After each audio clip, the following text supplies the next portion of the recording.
Welcome to Rewild Your Business. I'm your host, Jill Mokes. Thank you so much for joining me again this week, or if you've just stumbled across me, welcome. I hope you enjoy. So this week I want to talk about something that I think is quite common, and I think it's quite common particularly in maybe people more my age, that sort of later midlife, maybe. I'm in my mid-50s now, and I am seeing this come up a lot. It's two parts to this. One part is, what if I've left it too late to achieve all the things I want to achieve? And the other part is, what if I work really hard and do all the things and it still never happens for me? Really common things that come up for, I was about to say women of a certain age. No, that's a really gross expression. But for women like us, I think it's common to have those thoughts. So that's what we're going to dive into today. Let's go. Welcome to Rewild Your Business, the podcast for women doing the work their soul intended. I'm Jill Mokes. I'm an international business coach, and I'm a guide for women doing the work that matters. Rewilding your business means cutting away what doesn't belong to allow what does to thrive, finding simplicity in your work. And it's about bringing the whole of who you are to the table, whether you're building something new or finding your way back to what really matters to you. I'm so glad you're here. So I want to start off by saying that the what-ifs are your brain's way of trying to keep you safe. Your brain, your body, see change as danger. They just do. It's hardwired into us. So our brain sees its job as maintaining the status quo because it knows it's safe right now. But anything that rocks that, anything that tries to change what is going into risk territory. It's going into, that you might regret that. That might not work out.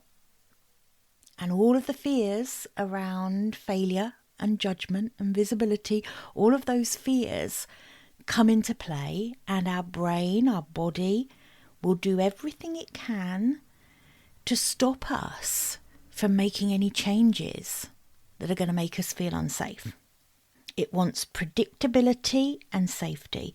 So the way our brains do that is they future pace the scary for us. They bring in all the what ifs, but what if? What if you have left it too late? What if doing anything now is absolutely pointless? You've just left it too late. You should have started sooner. Or what if you do go all in on this project? What if you go all in on this idea that you've got for doing really potent work in the world and it doesn't come to anything? What if it never happens for you? All of those what ifs are your brain and body's way of keeping you exactly where you are. But here's the lens I want you to think about looking at that through. You are not your thoughts. You're not your beliefs. You are not the messages your brain is giving you. If you can visualize yourself, the essence of you, your consciousness, if you can kind of visualize that rising up above your body and your brain and observing these kind of thoughts for what they are, just your brain's way of trying to keep you safe. They're not messages you have to obey. They're not messages you have to believe. They're not messages that you have to base your behaviors and your actions on. Then you get to decide. But here's the message in this that I think is quite important, and that is that you still have to work alongside your brain and your body. Otherwise, you're going to be operating in this constant battlefield of brain wanting to keep me safe, me wanting to do something extreme, brain reacting really badly to that, me insisting that we're going to do the big thing, brain saying, whoa, no, you're not. Like, who wants to live in that kind of constant battlefield? That's freaking exhausting. So I think the answer to that is that we have to find a way to move forward with the things that we want to achieve in our life, in our business, but in a way that our body and brain can be okay with.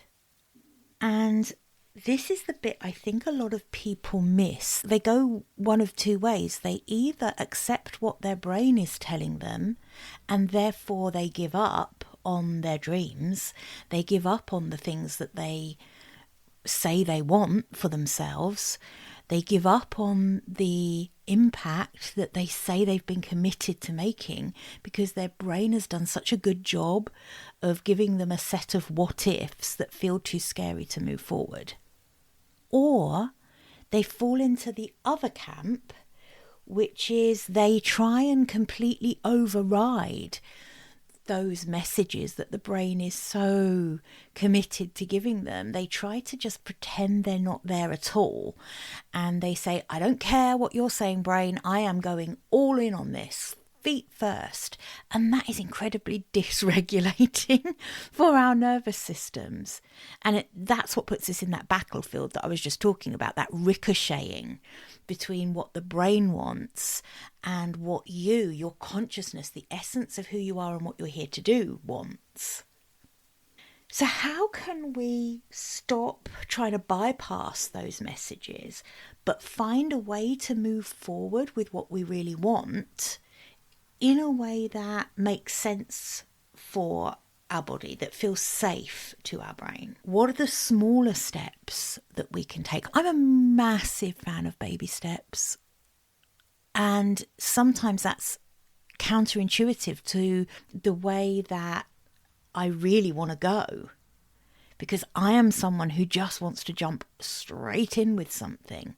But I've really learned now that actually if I can be a little bit more disciplined around being kinder to my brain, my body, my nervous system, by having this incremental way of doing something, the result is always better for me. It's always more sustainable. When I do jump straight in and override all those messages, which I'm really capable of doing, I'm a risk taker. I'm quite daring. I would say that courage is one of my core values. So I am absolutely capable of overriding my brain's messages and saying, no, fuck this, we're doing it anyway. But that doesn't always give me the best outcome. The best outcomes are on the other side of these smaller incremental steps that allow our brain, our nervous system to be okay with the change. A lot of the work I do with my clients is around identity work. So it's, you have a vision for your business, for your life, and you're still operating from the identity of someone who doesn't have that life, that doesn't have that vision. And a lot of the work I do is around evolving who you are to embody the identity of the woman who can hold that vision for herself, the woman that can run that business and be successful and feel good doing it. And part of the process of evolving your identity to have what you want, to get what you want in life, to get what you want from your business, part of the way we do that, and this sounds a little bit counterintuitive, but part of it is learning to enjoy where you are now and who you are right now. Being honest about who you are right now, while still protecting the vision that you have for who you're becoming. So it isn't about going to sleep one day as one person and waking up the next day trying to be someone completely different. That is really dysregulating. And actually, there's not a whole lot of truth in it either, because that's not how it works. We evolve. We don't just miraculously transform into someone else. So falling in love with who you are right now and that duality of falling in love with who you're becoming as well at the same time. Both things can be true at the same time. You can absolutely love the woman who is doing the work that you're doing right now, even if she's not the woman or it's not the work that you see yourself moving towards. And I think that is where these incremental steps become really important, because it becomes a lot easier to go with the baby steps, to go with the smaller steps, if you are not trying to just wake up the next day as someone completely different. The other thing I think is really important with this, when those what-ifs come and tap you on the shoulder, is really acknowledging the fears. Not just trying to completely bypass all of those thoughts and leap forward anyway. It's acknowledging them and almost having a conversation with your brain. Okay, I see what you're trying to do. I understand that this, feels really real for you. This very unhelpful comment of, what if you've left it too late? I get why you're doing it. You're doing it because if we keep moving forward, it's feeling a bit scary. It's going to bring change. And I know you don't love change. So having that internal dialogue, acknowledging the fears, I think allows you to really distance yourself. It allows you to detach a bit from the fears. So it allows you to see that you are not your fears. You're not your beliefs. You're not your thoughts. They are all things that can exist in your brain, that your brain can helpfully or unhelpfully deliver to you, but you are not them. You get to choose what you do with those thoughts. You get to choose what you do with your beliefs. You get to choose the kind of work that you do on yourself to evolve those beliefs, to evolve how you feel about fear and risk and change. You get to choose all of those things. And choosing to do it in this baby step way, I think, is really a gift you can give yourself. And honestly, I'm going to be completely honest here. It is not always a gift I give myself. I don't always do this. And yet, when I work with women and coach them around doing things, making changes in this way, I can see what happens for them. I can see how regulating it is and how it's more sustainable and how they can enjoy the process of change so much more when they are doing it in full consciousness, not just bypassing all the messages their brain's giving them. And like I say, in full transparency, that isn't always the way I do things. This is a work in progress for me, but it's a really important one. And as a coach, I've always said, as a coach, we don't have to have everything figured out. And we often coach around the messages that we need for ourselves. I think that's part of the beauty of coaching. My God, I learn something for myself from every session I ever have with a client. I think that, I honestly think that's true. Every single session, I come away having learned something either for myself or about myself. Beauty of coaching. Best job in the world, in my opinion. That won't be a surprise to you to hear me say that. I think I say that all the time. But it's true. So this one's a bit of a gift for both of us, for you listening, but for me as well. To just remember that baby steps, incremental changes are so kind. It's such a kind way of bringing change into our life, into our business. And incremental changes don't mean slow to take action either. Just remember that actually baby steps are often something that you can do right now. I just want to confirm what I mean by a baby step. I think a baby step should meet two criteria. It should be something that you can do today. So think about that. The baby step can definitely be done today. Ideally, in a very small amount of time, 5 minutes. What is the baby step? The tiny incremental change? Is it just putting something in a calendar?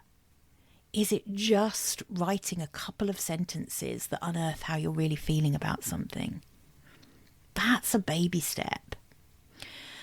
And the other criteria that a baby step really needs to meet is that it doesn't involve anyone else. Because as soon as your baby step involves someone else, you're taking out of your control the timing of it, you're taking out of your control the direction, the magnitude, everything, you know?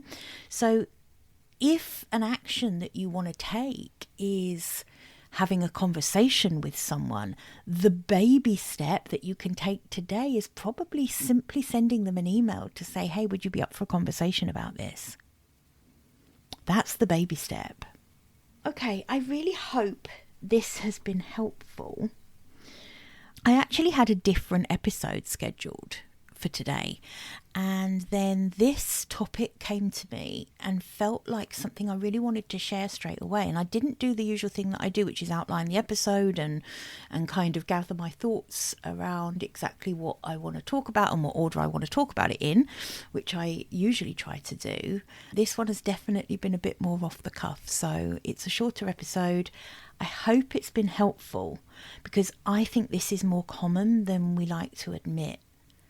The messages, the questions, particularly those what-ifs.